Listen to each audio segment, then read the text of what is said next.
Hello, Bob Cherry. How are you? Hi, Glenn. Thanks for having me on.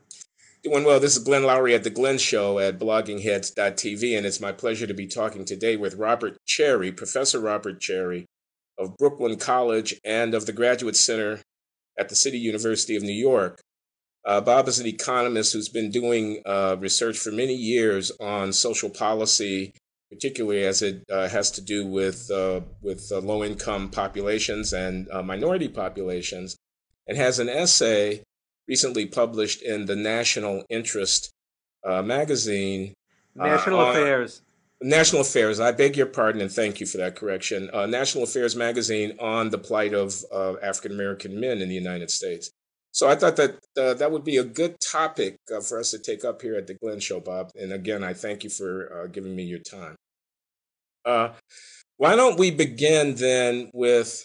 I mean, as I had read your article with great interest, a few things stood out to me. One is that the scholarship on this question, I mean, here we are in the vicinity of the 50th anniversary of the Moynihan Report about the Negro family, which Daniel Patrick Moynihan issued in 1965, which was controversial, prescient, and has been influential. And there is a question of just, how the scholarship on this issue of the problems at the low end of the income scale for Black men. How should they be conceived? How can they be remedied, and so forth? And I'd be very interested in getting your reading of how scholarship has developed. I'd also be very interested in hearing your summary of the contribution that you are making in your own research on this question. And then finally, I thought as an agenda for our conversation, I'd be happy to hear from you and talk with you about policy recommendations that you think flow out of the work that you've been doing. So, if that suits you as an agenda, perhaps we could get started with you giving some commentary on how you see the scholarly work on this question as having developed and what contributions you think you're making to this discussion. Well, I think the issue with the scholarship is how do you decide whether the glass is half empty or is it half full? That is, there's no question that there's more than just remnants of discriminatory behavior, discriminatory attitudes that infect the country. But the question is how how much of that is a roadblock, how it has changed over the last 30, 40 years. And you certainly have a school of thought that says the glass is half empty. That yes, there have been important changes, uh, but for the vast majority of Black Americans, they still face the same serious roadblocks, the victimization that they had 30, 40 years ago. Uh, and there's evidence of that, particularly when you have qualitative research that's done where you interview, you have case studies, uh, and you're left with this idea that there's much that has to be done, but the idea that uh, racism is not the only and may not even be the most important barrier that Black men face uh, is my perspective, and I think of many people who are in the center. After all, Sarah McClanahan and Christopher Jenks, not exactly right wingers, Right. have an article on Was Moynihan Right, where they basically say he was. So, so I'm sorry, Bob. I missed that. I think I just had a break in the audio. What did you say about McClanahan and well, they just Jenks had a recent article about the 50th anniversary of Moynihan? Uh huh. Moynihan with Christopher Jenks that basically say Moynihan was right. Yeah. What they focus on is what has led me to be a bit more aggressive in presenting this position is the children.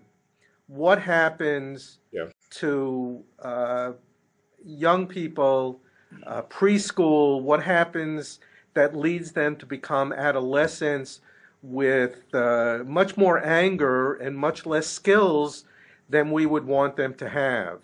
Yeah.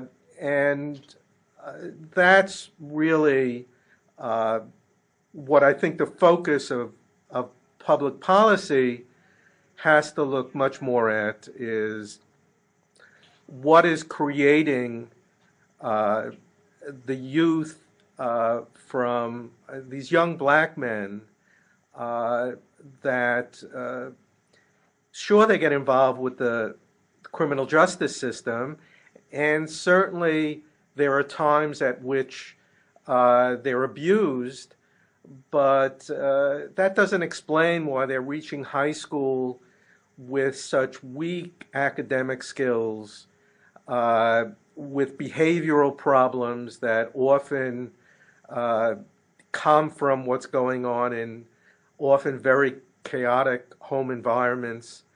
And, you know, we could collect, as I say in the National Affairs piece, we could correct all of the police inadequacies, abuses, and it's not going to make a difference, a meaningful difference in these deficits that too many young black men bring into the high schools.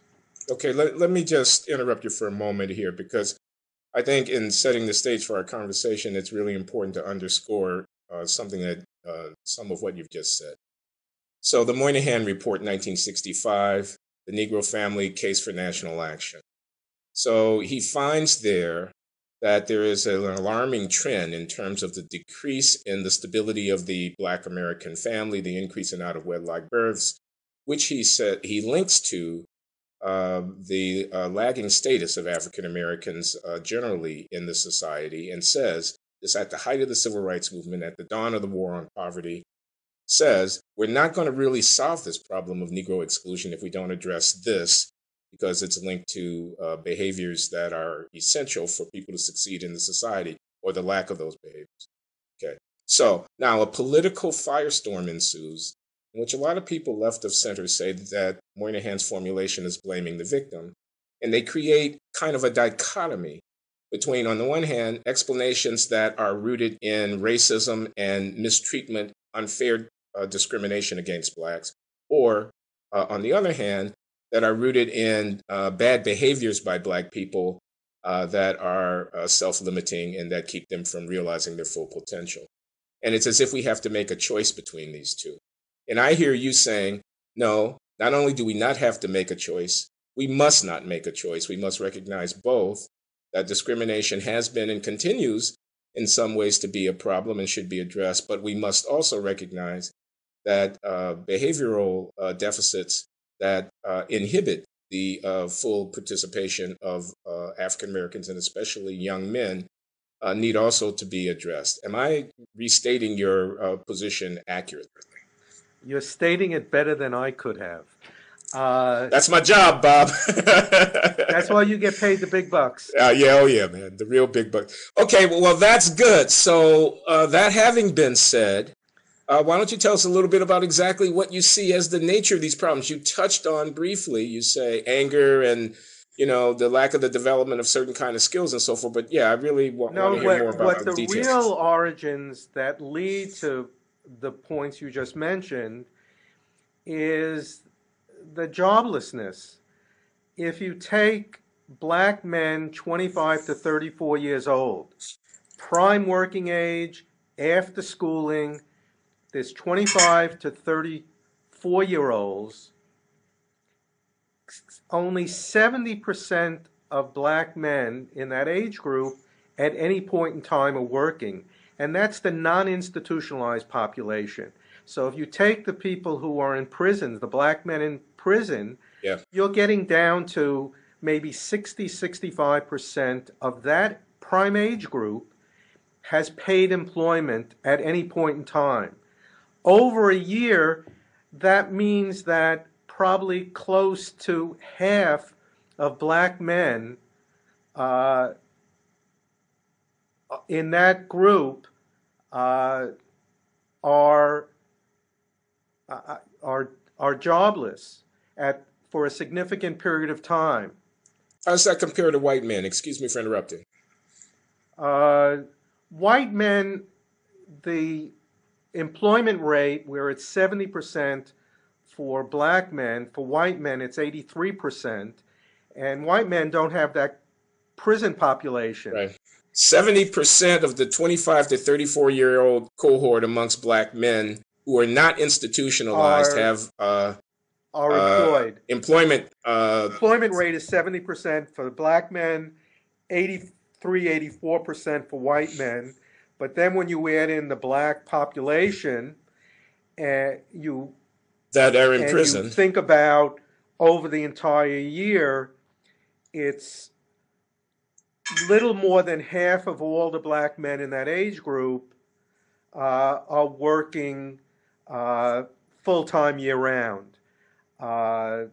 So there's a lot of idleness, and as I mentioned in the National Affairs article, the Eric Gardner situation is not simply what the police did wrong, but why you have this 40-year-old man hawking loose cigarettes on the street. Yeah. That is the sadness. One of the sadnesses about that situation.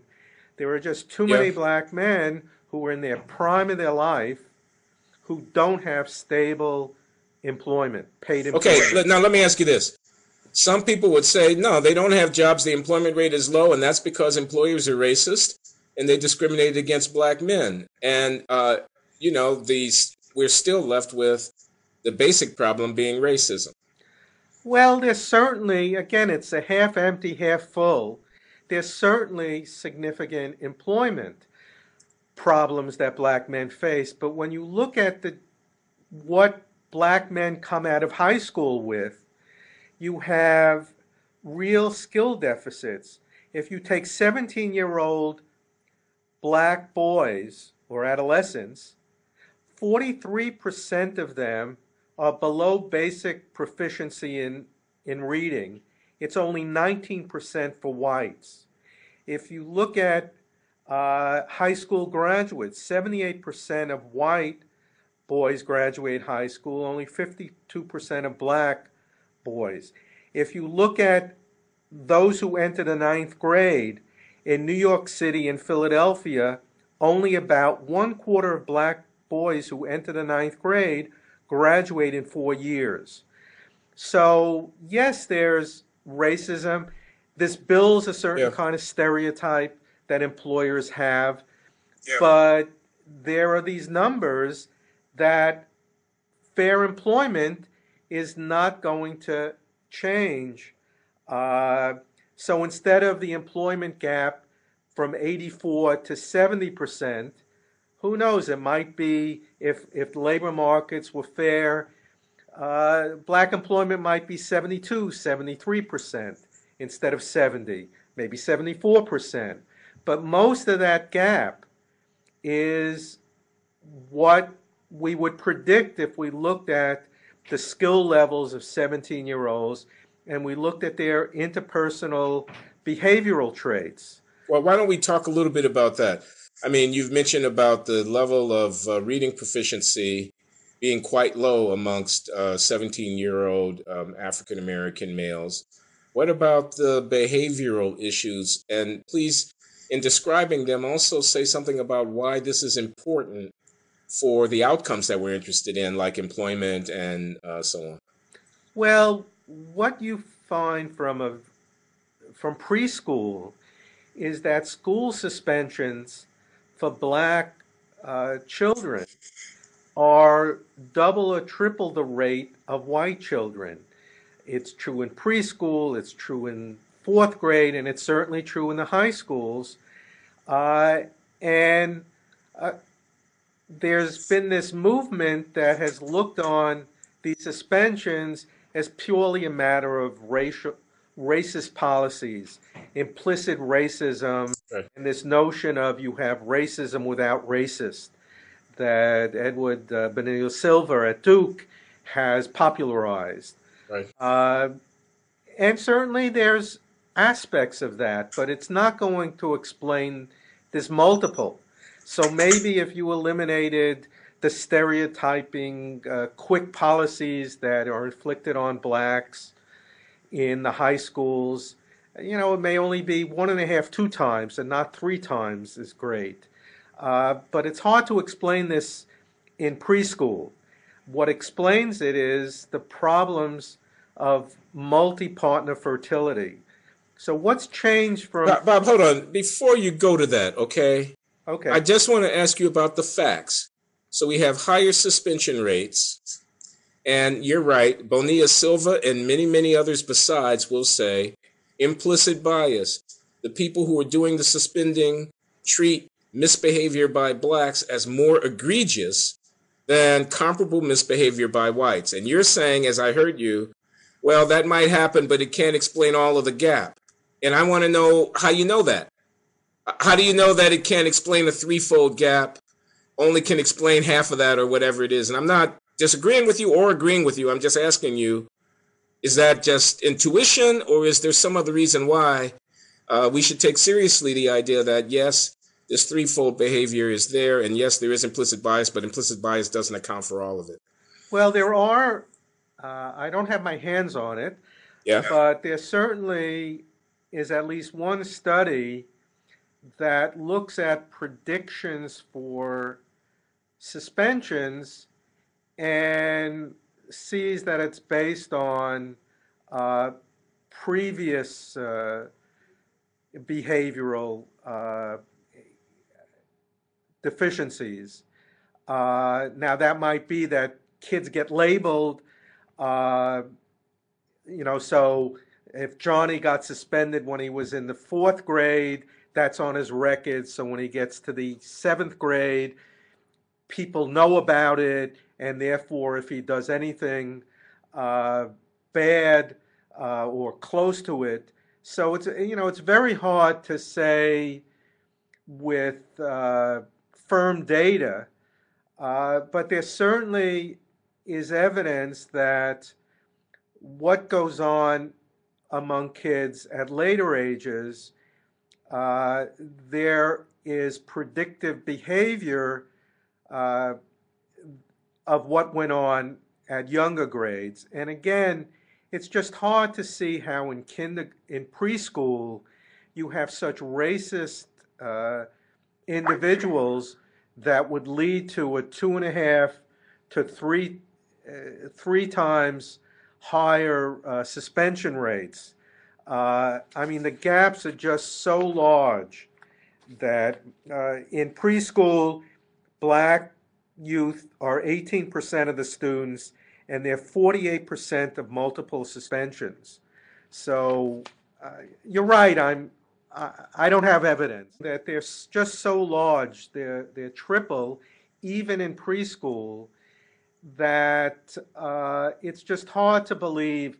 I mean, if there would be such racist manifestations of activity by administrators and teachers, it would show up in overt ways. And particularly since when there have been examples. So the New York Times had a story about 3 months ago about suspensions in early grades.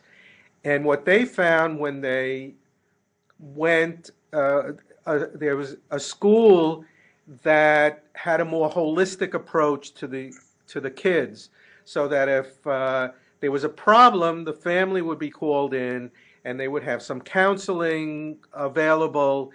And they found out in a very substantial share of the cases that to correct the problem was intervention with the family to change certain dynamics that would go on there.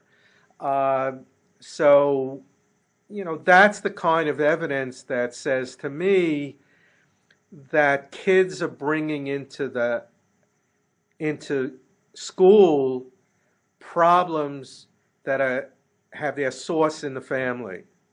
Uh, but do I have hard evidence? I don't think I'll convince the true believers on the other side.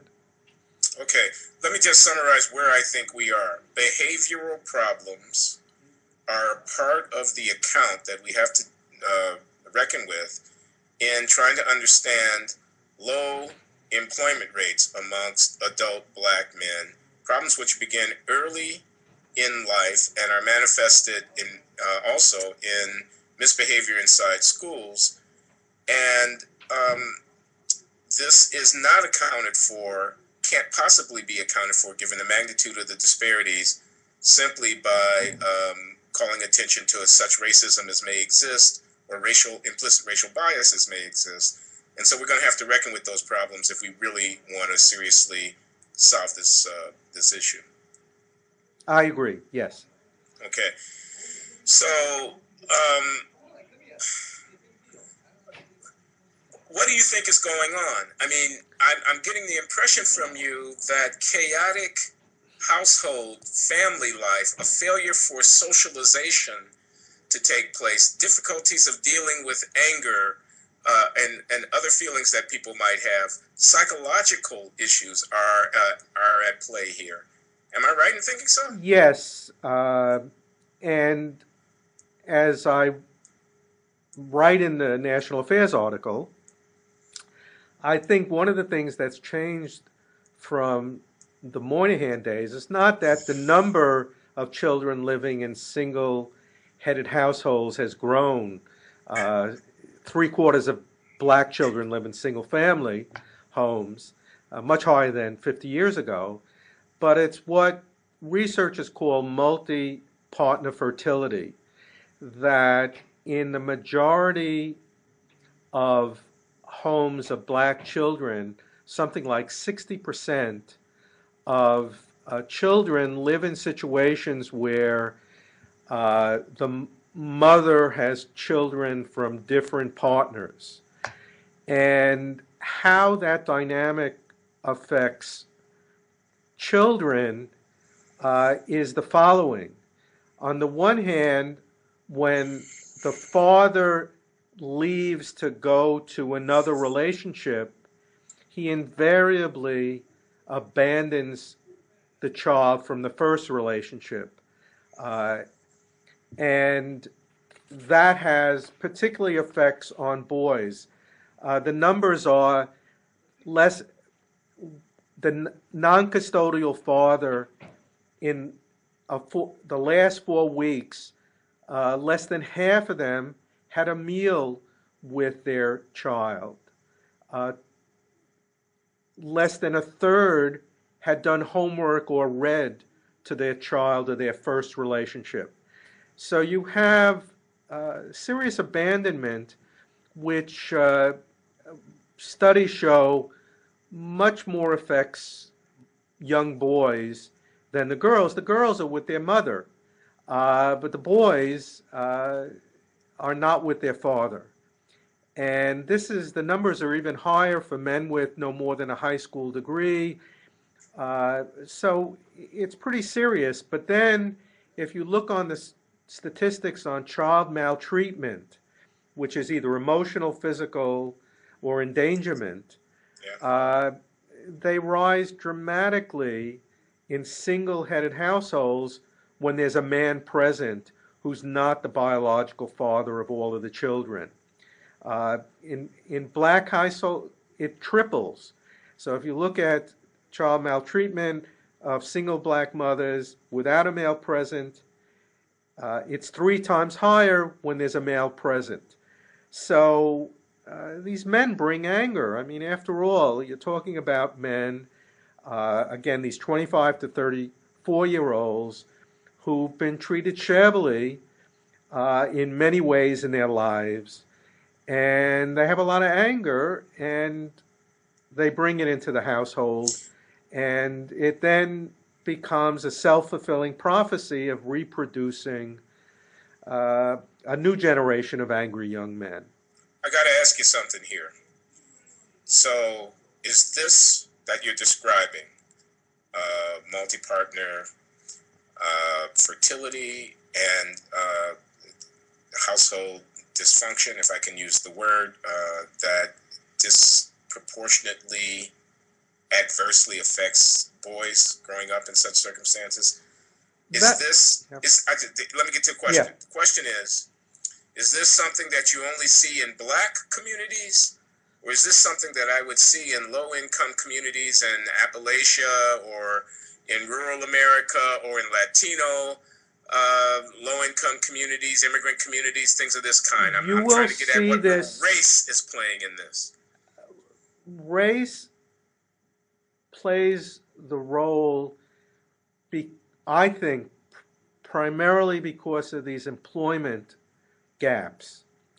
So that if you take white men who are unemployed, you'll see the same kinds of situations, but there are less white men, and so you have less white multi-partner fertility, where it's close to 60% in the black community. It's about 20-25% in the white community. 60% of what, Bob? I just want to know what the statistic means. 60% of families that have more than one child in the black community have them by different partners. That's an unbelievable number. I mean, I'm not saying I don't believe you. I'm just saying I'm staggered. 60% of black households with children of more than one child? Yes. The 60%? I mean, that's doesn't that strike you as an incredible number? Well, it's... You've been looking at these numbers for a long time, so... It's depressing. I mean, I don't know if it's depressing. It's just the reality that if you have 19, 20-year-old women having a child in a relationship that's not particularly secure and is over with in a year or two, so now she's 22, 23, she gets in a new relationship, she's going to have another kid. And it's the same thing for the men. That staggers me. But okay, I mean, let me take that on faith for the moment. And this is, what is this database? Where's the source of this kind of statistic? There's Catherine Eden has it in her work. She calls it the family merry-go-round. Now, she has a much more, I wouldn't say upbeat, but she doesn't see it as a serious problem. It's just a reality. She just says kids are very resilient. For the record, I should say Catherine Eden is a professor at the Kennedy School of Government at Harvard. Well, she's now at Johns Hopkins. Oh, no, I didn't know that. Thank you for the correction. I didn't know that.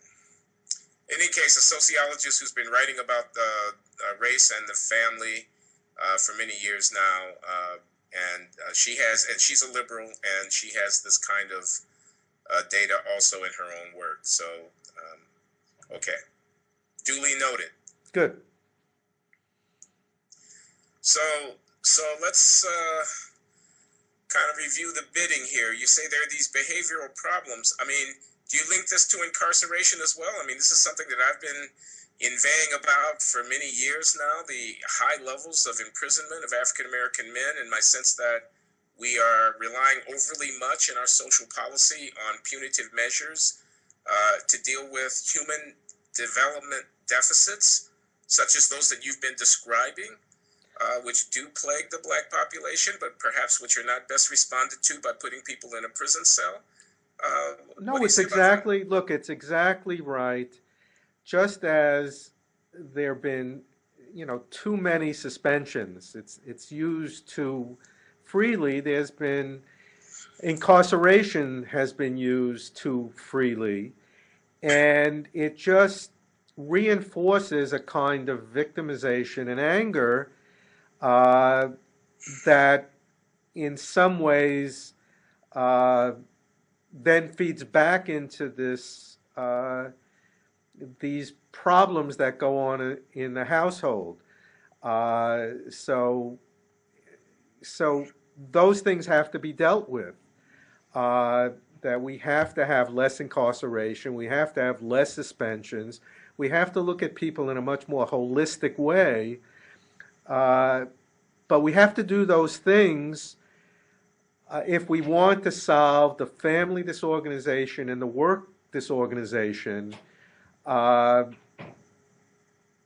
because if we just keep talking about more jobs, we need more jobs for these men, uh, it's not going to go anywhere on its own.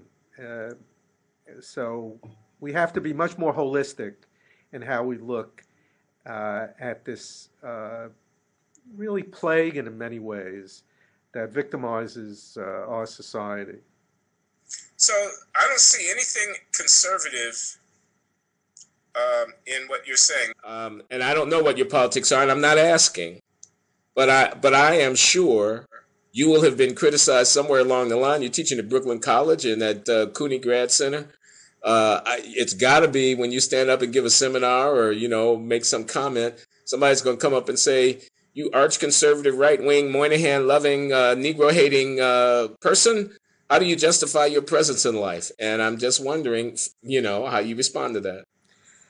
Well, look, I started out life as a child of the 60s Yeah. and was very left wing and came to the issue of race as in any true democracy, it's judged by how well a disadvantaged minority is being treated. Yeah. And I, so I really feel I'm very concerned, just as concerned as people on the left about the situation of the black community. But what I come to believe is that one has to look at incremental reformism in ways that my former comrades hate. One of them told me that there are people, our society needs open heart surgery, and what you're promoting is Right. better diet, Right. a little exercise, and I plead guilty that I want to look at things that will move people forward. And I'm particularly concerned about if we don't do something about youth, we just reproduce. It's unfortunate by the time many of these young black men get to be 18 and 19, there are a lot of choices that they don't have and they won't have, and there's nothing that we can do about giving them the kinds of choices that my kids have and that most people want for their kids. But that's a reality. So there are different choices that we have to make available for those 19-year-olds that will move them ahead in ways that they won't reproduce another generation. And it's not going to law school or getting PhDs in economics. Okay.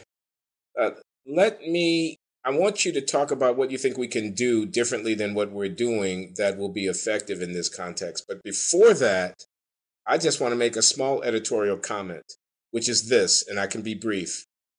So we've had, in the wake of Ferguson, Missouri, and all of that, a lot of recent discussion about race in America and about racism in America. And it has largely focused, in the case of Ferguson, on policing and police abuse, and more broadly on, structural racism, the fact that black people are still, encumbered by various attitudes, white privilege, et cetera, et cetera.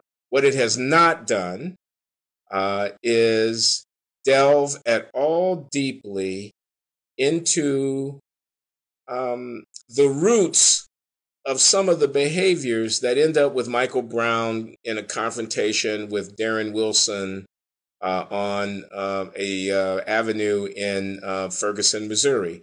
That is to say, we're not going into the family.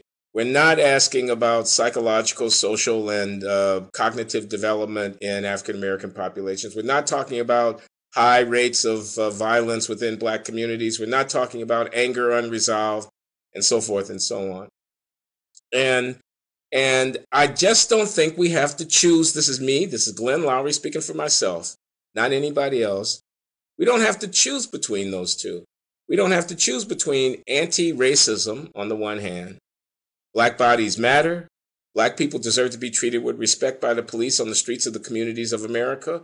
Police ought not to be high-handed, peremptory, and violent in the way in which they deal with Black men. They should stop accusing every Black man who walks down the street of being a thug and a murderer, et cetera, on the one hand.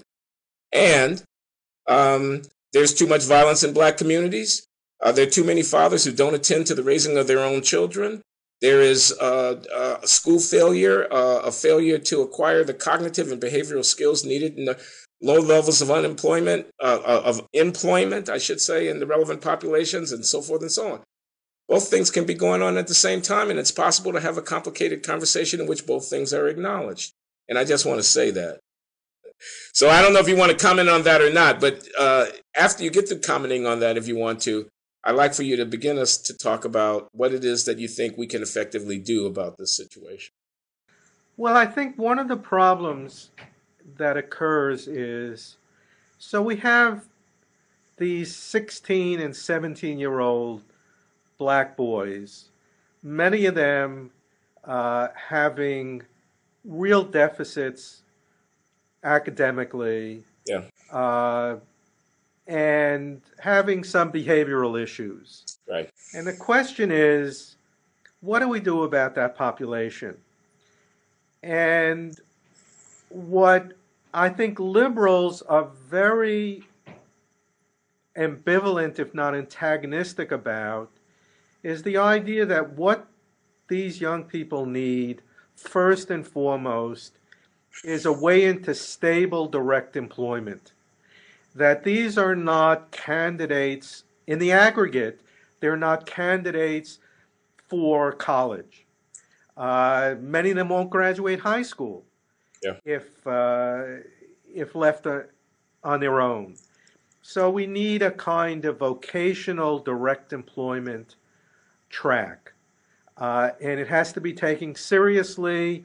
And maybe when a number of these youth are 24, 25, they've had stable employment, they have developed stable relationship, they can go back to school.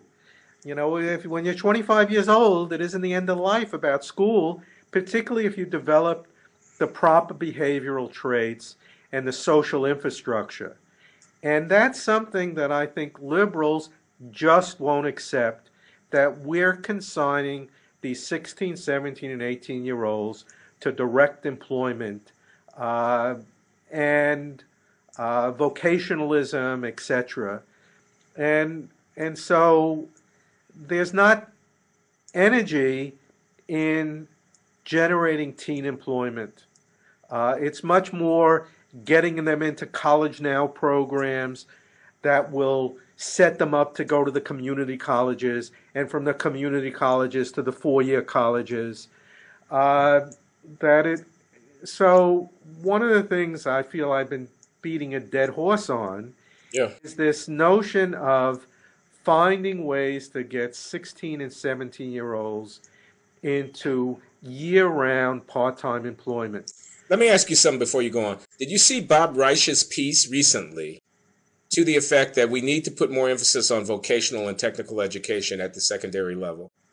Bob Reich has a piece in Salon.com or Huffington Post or someplace like that. I'm talking about within the last week or 10 days. This is Robert Reich. No, but you see, there's a subtle difference. I want you to explain it. Well, there are different layers of kids in high schools. The kind of, it's called career and technical education that Reich is talking about, which is you have tracks in the high school that prepare people to go into technical programs in the community colleges. He compares it to what the Germans do. Yes, but you see, those are not the kids who are, 2 grades behind in reading, have indeed math. They're not the kids who weren't going to be graduating high school by and large. Yeah. Call it creaming, but it has that aspect of and it helps a lot of kids. I've written positively about this career in technical education, and there should be more of it. Yeah. But there's a layer below that of people who need direct employment. And some of the issues are that even for those kids who would be taking career and technical education programs in the high schools, they need direct employment for spending money. That,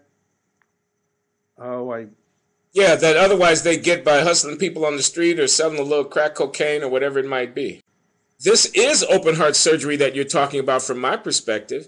I mean, it's not revolution where there's blood in the streets and capitalism is overthrown.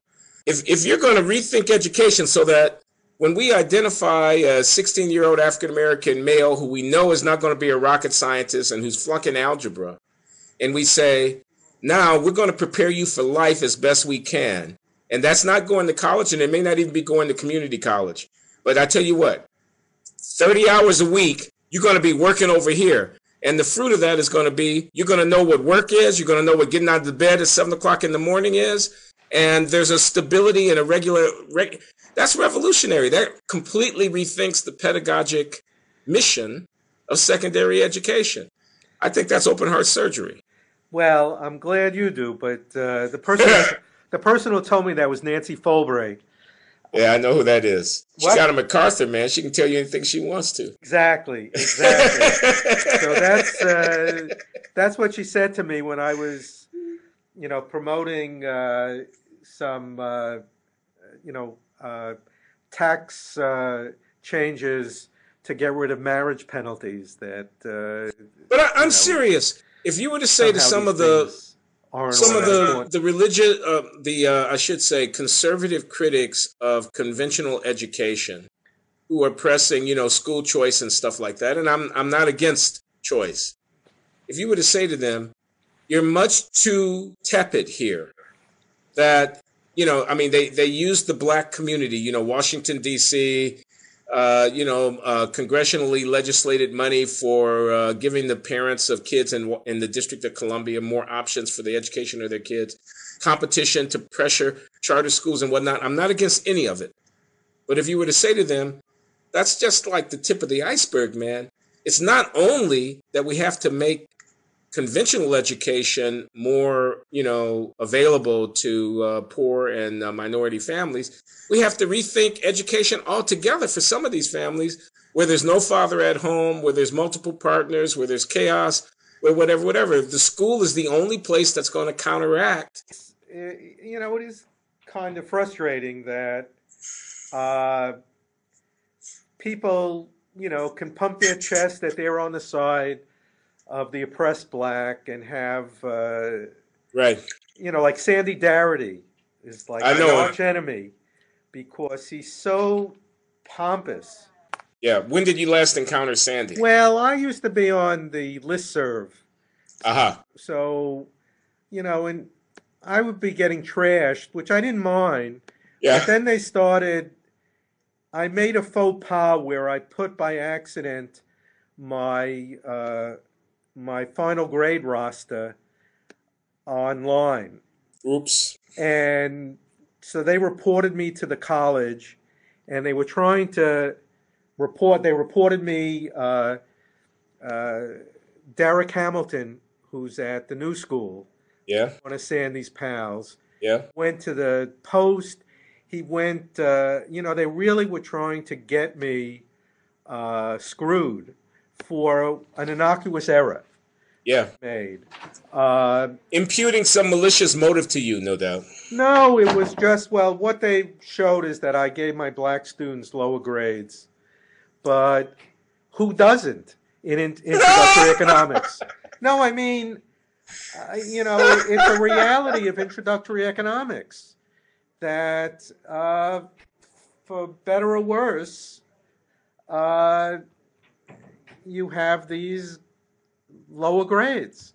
So who's going to know? Wait a minute. How do they know who your black students are just from the names? Well, they got names. They didn't know. They projected.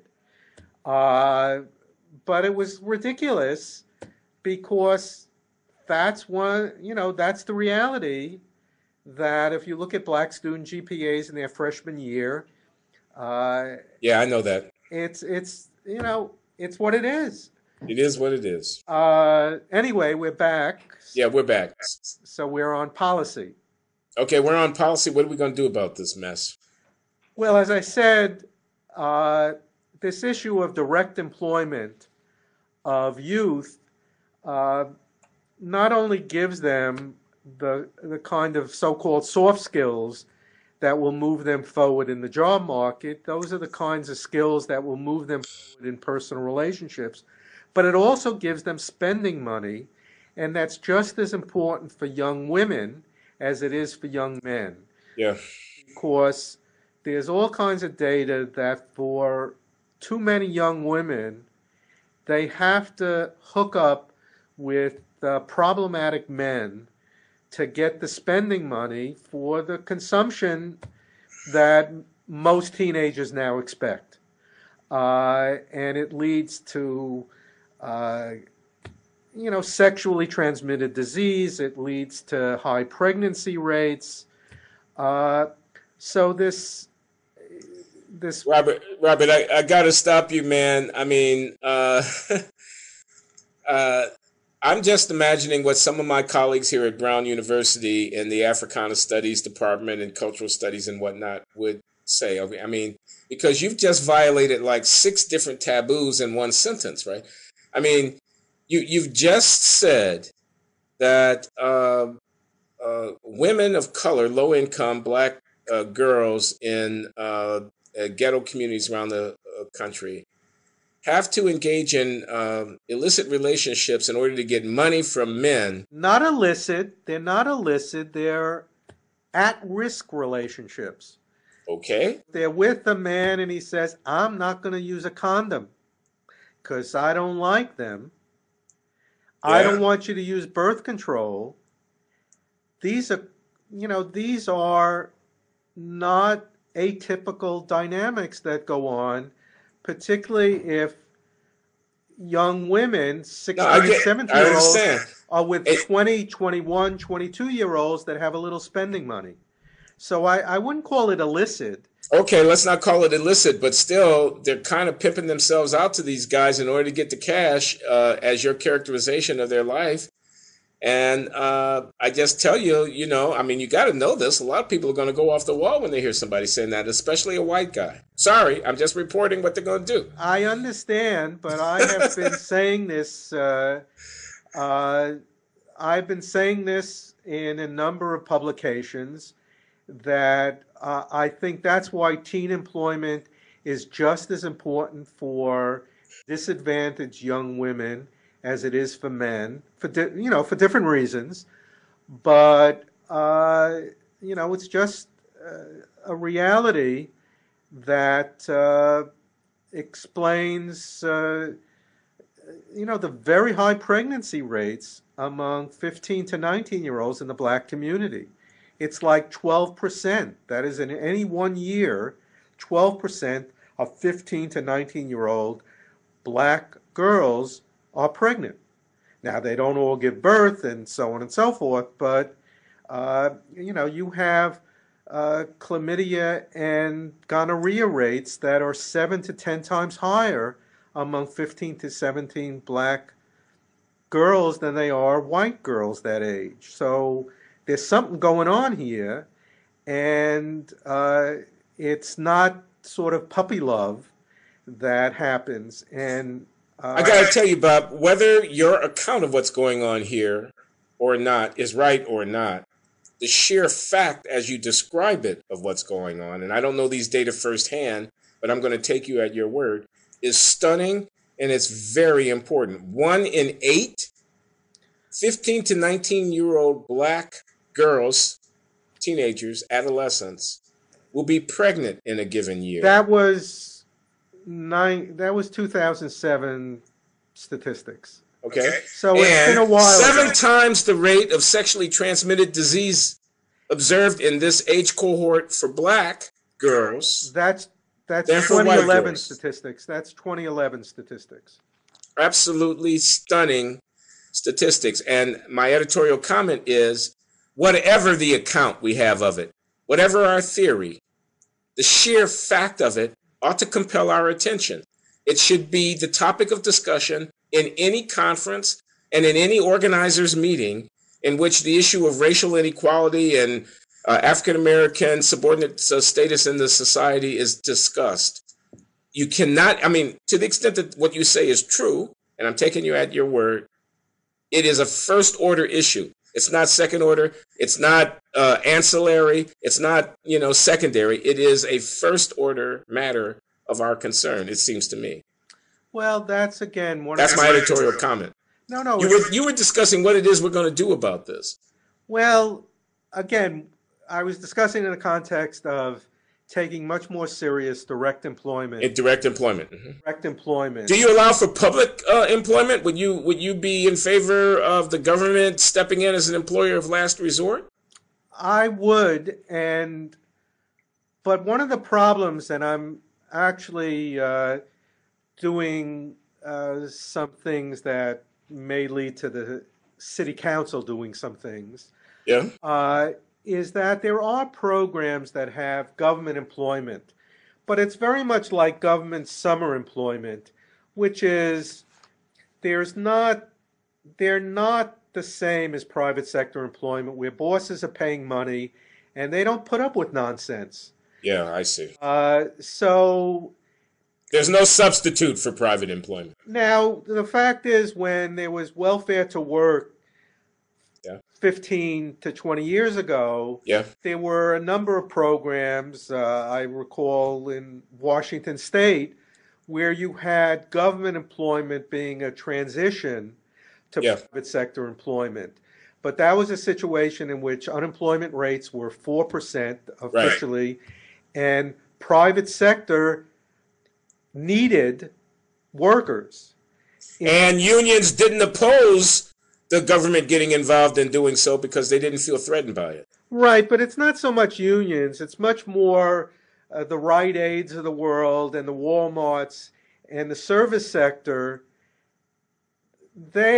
Because employment has been soft, they're not going to hire 16, 17, 18-year-olds. They can get 20, 21, 22-year-olds. So if you look at what happened over the last decade, the employment rate, the gap between 20 to 24-year-olds and 16 to 19-year-olds grew in employment rates. By the way, let me just mention, this is a strong argument for exempting teenagers from any increases in the minimum wage that we might contemplate.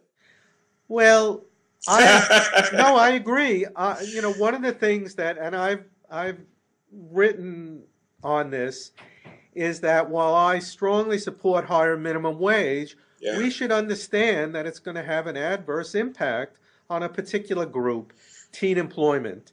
Right. And we should have compensatory policies.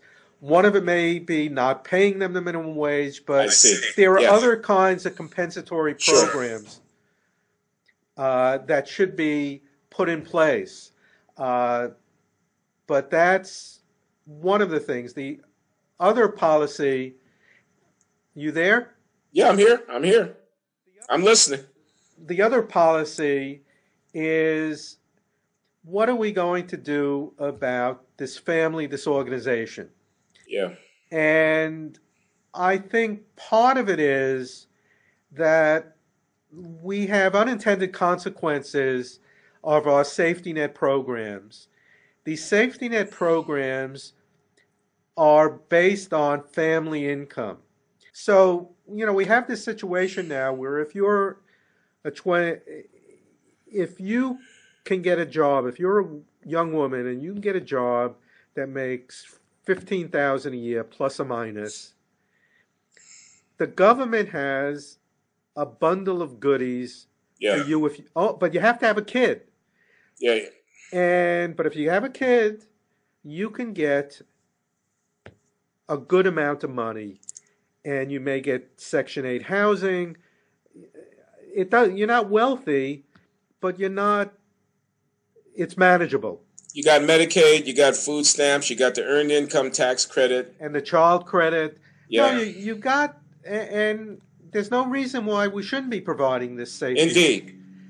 But the other the downside of it is there's no way a woman in that situation, particularly if she has Section 8 housing, is going to marry somebody who's making 25,000 a year. Because she'll lose her benefits, and the net effect is a huge tax on her for being married. Yes, it could. It's a real penalty.